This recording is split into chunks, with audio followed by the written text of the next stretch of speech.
Pitt gets their fourth 2024 commitment, and it's another one from the state of Pennsylvania. Let's talk about that. And let's also preview Florida State a little bit more. It's coming up on this episode of Locked On Pitt.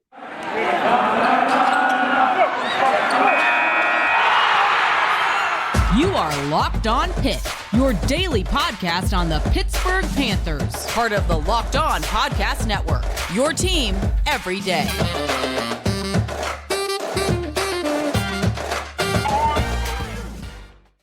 Welcome back to the Locked On Pitt podcast, everybody. As always, I'm your host, Nick Fairbaugh. Today's episode of Locked On Pitt is brought to you by FanDuel, the official sportsbook of Locked On. Make it easier and make more memories with FanDuel. Visit FanDuel.com/Locked On for more information. There's a lot that you look at, man, with this Pitt 2024 recruiting class that I want to just jump into right away. It is a fascinating recruiting class. It's a class that has a lot of mystique to me about it, just because there is a lot of kind of new blood in terms of location for this. Like, just look at some of the locations they're getting these guys from: Philadelphia, York, and of course Central Catholic. And so Ty Yuhas committed to Pitt this past Wednesday. So this is their now third commitment from the state of Pennsylvania, which is actually quite impressive when you look at it. This is not, not that Pitt has completely struck out in the Whitfield or in even this area, but they absolutely have not recruited this well this early in a while. And that's why this actually is very intriguing to me. So you look at Yuhas, for example, a guy that grew up a Pitt fan. Pitt offered just about a week ago from this point on, and he comes immediately on board. Pitt's already got two defensive tackles now in this class with Yuhas and Jasir Whittington. It really is kind of that thing with Yuhas, right? He's a guy that was a Pitt fan, got his first Power 5 offer from Pitt, and so everything kind of just rung up right there. When you are kind of that ingratiated and that's kind of your dream, that's a guy that's going to come and want to play, man. And so good job by Charlie Partridge there. They didn't need to do a ton of work, because I wouldn't say – I don't usually say recruits are gift wrapped, but Yuhas is about as gift wrapped as a recruit can get for Pitt. Just a guy that is close, and a guy that loves Pitt right away. So this is a guy that, to me, you look at his tape, and we're surrounded by a lot of good talent there. There's a lot of good talent on this Central team. Anthony Speck is obviously the guy that'll get a lot of the Penn State commit right now. He's a big time recruit, but Yuhas fits in there too. Hot motor. He's pretty productive. He's got a pretty good first step. I think he's pretty athletic. He's kind of this guy that you look at and you just screams Charlie Partridge. Like, there's a type of defensive tackle that they try to land. And he's listed 6'3", but I think he's smaller than that. I think he's going to be more like 6'2", maybe even 6'1". That is the exact type of D tackle this team looks for, and that they just churn out with ease. I talked about this a lot recently, but like, you look at the D tackles. I set this out in a tweet. Like, you look at the D tackles that this team has landed and kind of put in the NFL, and it's very similar. So first of all, the very first guy you look at with that is obviously the guy that's going to be going to the NFL and continues to get just a ton of buzz and Kalasha Kansey. He is kind of the example, right? He's super athletic, but he was undersized, so he was a little under recruited. And so Pitt legitimately kind of comes out of this, and well, they're hopping already. They're kind of ready to get on Yuhas, and maybe other teams are a little bit are simply a little bit kind of against it. They don't necessarily want to get a guy like that because maybe they don't like it. Maybe they don't have a ton of experience with guys like that, right? So that to me is kind of interesting. Then you look even more so to a guy like Jalen Twyman, who also put in the NFL. There's just so many guys, David Green, Devin Danielson, like all these guys aren't super giants. They're 6'2" and smaller. And so I think that's kind of the type of guy you're getting here. Good power rusher, a guy that's got a lot in his toolbox, just fits the Charlie Partridge mold. He's a D end listed right now on recruiting sites, but Pitt is reportedly recruiting him and took his commitment as a defensive tackle.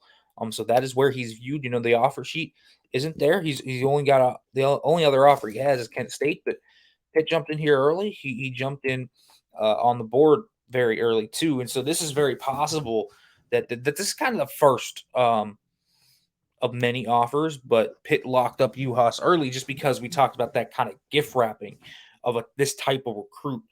That is kind of just perfect. He's a Pitt fan, grew up in Pittsburgh, loves Pitt, and then obviously the Charlie Partridge kind of connection, which is this is the type of player that he sends to the league that intrigues a lot of guys to come here. And so when it's in your backyard, you finish, and it makes sense. Everything about this fit on both sides makes a lot of sense. Yuhas is a guy that, you know, isn't highly recruited just yet. I think he will be. I think he has a lot of good film. He has a lot of kind of good stuff on tape that you like, and he has that athletic baseline that I like too. That I really look for in those undersized defensive tackles. So I think he could really kind of work into something.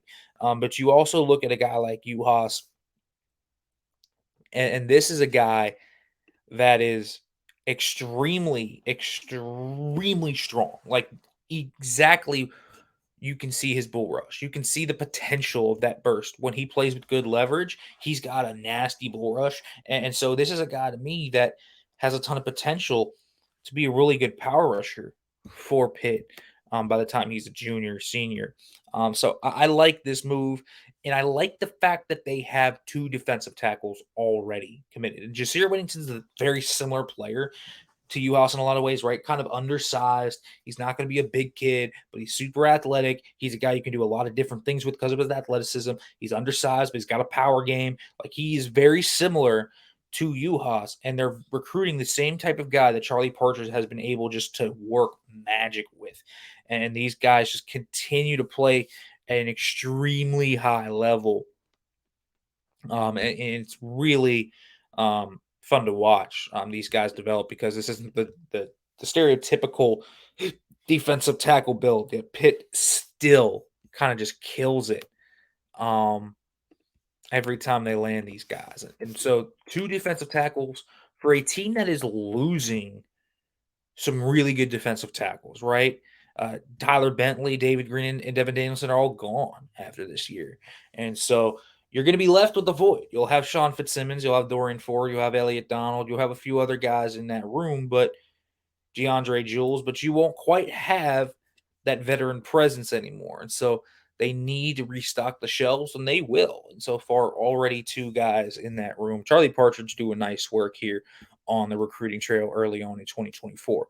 I want to talk a little bit about the location of that and what Pitt's doing for in-state recruiting, the momentum it's showing right now to start the 2024 class. Let's talk about that, and then we'll talk about Florida State a little bit, where Pitt can go from here as well. But first, folks, I want to let you know about FanDuel Sportsbook, because, folks, FanDuel has you for the Super Bowl, but also has you for the upcoming stretch when it comes to college basketball. Yes, that's right. Tournament time ain't that far away. And if you're an NBA fan too, it's right in the middle of the NBA season. There's so much to go on here with FanDuel. Folks, you can get a no sweat first bet with up to $1,000 for the NBA, for the NCAA tournament, whatever.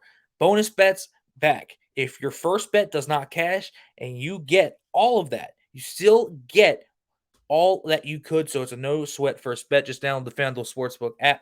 Safe, secure, and super easy to use. And folks, you can bet on everything from the money line to point scores to threes drained. So much more. Plus, folks, FanDuel lets you combine bets for a chance at an even bigger payout with a single game parlay. So don't miss the chance to get your no sweat first bet up to $1,000 in bonus bets when you go to FanDuel.com/lockedon. That's FanDuel.com/lockedon to learn more.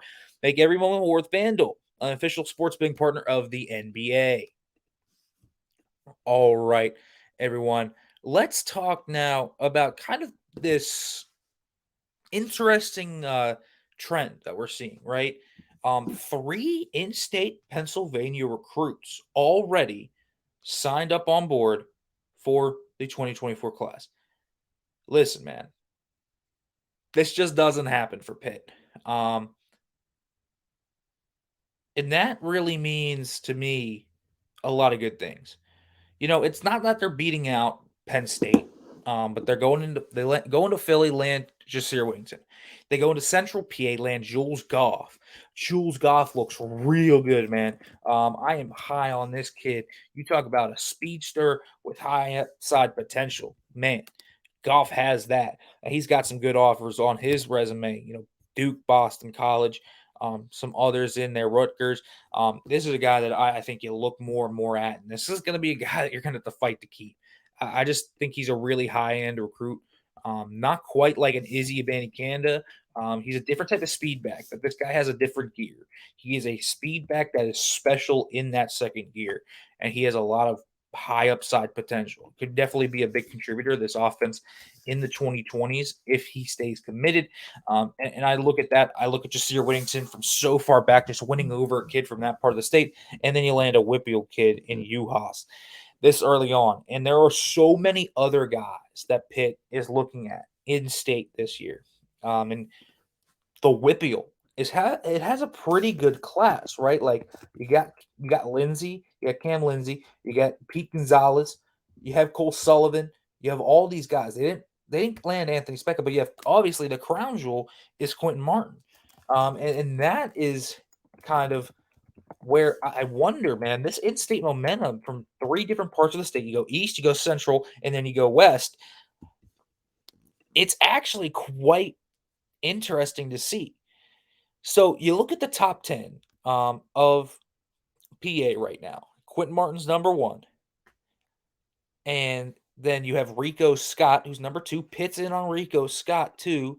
If they really are trying to get him, they are in on him. Now, you kind of look at Tyseer Denmark, who's going out to Oregon, Cooper Cousins, Penn State, Anthony Speck, as we talked about, Penn State. You look at Peter Jones out east, Notre Dame. Kenny Woosley, we have kind of seen a lot of buzz there. Jasir Whittington trying to get him to come here. They play together, so we'll see. That would be another Philly guy. Trey McLeod, Cam Lindsey, out of Aliquippa. We know that is a really strong pipeline as always. But you look at a Pete Gonzalez, right? You look at a Ryan Corey out of Pine Richland. It's just a really rich class this year, and that includes anywhere from right now western to the east. And you also look at a guy like an Alex Irby out of Harrisburg. There's just a lot of guys in this class that Pitt could try and land. It's a good class in state, and to land some of these guys early on, when Pitt hasn't landed a lot of these guys, already three in-state recruits. When you look at Pitt's past resume for in-state recruits, I mean, they just don't land a lot of them. And it sucks, but it hasn't been all peaches and cream in Pennsylvania for Pitt. Like, just go for 2023. Your top recruits went to Penn State, West Virginia, Penn State, Georgia, Michigan, West Virginia, Texas A&M, Penn State, Boston College, West Virginia, until you finally get to Cruz Brookins down at 13. He went to Pitt. Pitt obviously landed him, Lovelace, and Kenny Johnson, but they were later in the process. Pitt now has three PA recruits this early on, and there's tangible momentum in state to land other guys. And so I wonder if Pitt's kind of starting to kind of coalesce here some momentum in state. And there's a lot of in-state talent this year that I think they should be prioritizing. I don't think it's a bad thing that they land more in-state guys. When we look at more than anything, their Florida recruiting's going to be there. Day Farmer is the loan out of state guy. Day Farmer is really good, like 4-star good. So they're cooking right now, man. They are cooking right now in this 2024 class. It has the potential to have some real high end upside recruits within it. And so I look at this team. I look at what they need, and they're starting to fill it. And some of that can come from in-state, and that the Southern recruiting, whether that's a few Georgia guys, Florida certainly is going to come through. They'll probably get a few guys from Ohio, New York, New Jersey, ish areas. So it's just kind of really coming together. This class looks fairly strong, man. Thus far, it's a really good start for this Pitt staff. If you want to call 2023 disappointing, 2024 is off to a great start. Now, obviously, in this era, you have to worry about NIL and all of that stuff, but nothing is done until the pen is signed to the paper, really until they show up on campus and they're in class. But this is starting out really well. They are doing a very good job thus far of recruiting in 2024. So I think Pitt right now looking pretty strong on the recruiting trail. All right, let's flip over to Pitt men's basketball. Florida State, they go to Tallahassee. Pitt, in what I have called all week, a must-win game. This is a game I am looking at and saying, you got to win. You just have to win it, man. I mean, you got to have it. It really comes down to that. I mean, really, it does. I don't want to sound cliche, and I don't want to overplay my hand or anything like that, but they got to have this one. You just can't lose to the same team twice. You can't do it. Not when they're a Q3 and Q4 loss, respectively. This is not a overwhelming team. We talked about it. I think they're better than their record. I definitely think Florida State is better than their record. But this is not a team that Pitt should be kind of shivering timbers at. That is not what should be coming for Pitt here. This team needs to win this game. I still think people are underestimating the effects of a Q3 or Q4 loss on this resume. I understand now they're up to an 8 seed in bracketology with Joe Lenardi today, but it could really tank them. They need to win this game, especially because losing to Florida State would really just be a black eye. Now, Florida State shot the lights out of the building last time, and that's really why they won. You look at kind of what Green did against them, and it was quite honestly unbelievable. He made a few unreal shots. That step back three to really ice the game near the end of the game was a special shot from him. He was having a special type of day. In Pitt, sometimes, it's fine. Sometimes you'll run into a guy that's just having a special day, and that's kind of what happened there. But this team is still good enough, and frustrated Pitt with its length, frustrated Pitt with how it kind of switched off, took kind of the Duke work, right? It was kind of how Duke played Pitt, and they shut down Pitt's offense for a very long period of time. And I look at that and I say that can't happen again, because that is where you get into trouble. It's not easy coming back down from 10. And so every time I see Pitt get down 7, 10, whatever, right? It's just hard to do consistently. And, we've seen that happen multiple times this season. Vanderbilt, they got down a lot, and it just takes a lot out of you, and it can hurt you down the stretch. VCU, they got down by 10 at one point in that game, came back, led, but it just takes a lot out of you, and sometimes you don't have that energy to finish strong. Duke, right? They try to put up a comeback, but Duke pulled away. I look at that Florida State game. They went down 10, and it was just tough for them to come back. And that's what happens sometimes. It's overwhelming to a point. And Pitt has been good about punching back. They've been good about coming back. But you can't rely on it the whole time. And I am very certain that they are going to be motivated and ready to go, and they just want to be fired up to play this game. But they also can't let that make them overzealous or too anxious, and to where it kind of hurts them to a point. And so I look at this team as this is a real vengeance game. This is a real kind of Show me why you are 100% a guy to make the tournament. You are a team that makes the tournament. This is the type of game that tells a lot about a team to me. I truly believe that. So we'll kind of see where it goes from here. But I think this is going to be a huge game. I think Pitt will probably end up winning this one. If I know this team well enough, I think this is a game that they will feel. Really, they kind of have a thing to tell you. They kind of have something to prove, if you will. I think that they're going to come out and probably really give it a shot this one. I think they're going to give it their all. But I also look at this game and say that same formula is out there for Florida State. They're long. They can rebound really well on the offensive end. That's one of Pitt's biggest weaknesses. They can get a lot of second chance opportunities, and it could hurt Pitt. But Pitt can't get static on offense. Pitt can't play ISO ball. Pitt's going to have to, play smart and really kind of play up pace, play up tempo, get out in transition, run. So that's kind of what they have to do. It's a huge game for Pitt, and I think we're going to learn a lot about this team. One game is tough to learn a lot about a team, but I think this one in particular has a little special pizzazz on it where you can learn a lot about what Pitt actually is this year. All right, folks, as always, thank you for listening to the Locked On Pitt podcast. We'll be back tomorrow for a post-game edition after Pitt plays Florida State. We'll see what happens. We'll talk about it then. As always, folks, thank you for listening. As always, hail to Pitt.